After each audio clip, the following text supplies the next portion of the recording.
CCTV camera আছে।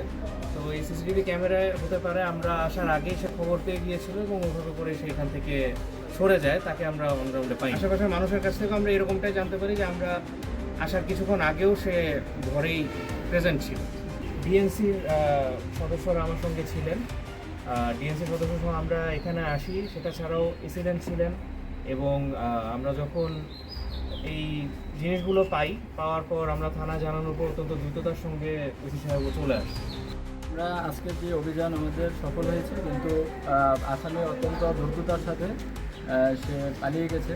তাকে আমরা শীঘ্রই ধরে ফেলবো এবং আমরা যেগুলো রিকভারি করেছি আগ্নেয়াস্ত্র এবং অ্যামুনিশন এবং কটের তৈরি সরঞ্জাম, এগুলো দিয়ে আমরা আইনগত যথাযথ ব্যবস্থা আমরা নিব এবং আসামিকে আমরা ধরার জন্য চেষ্টা করে যাচ্ছি।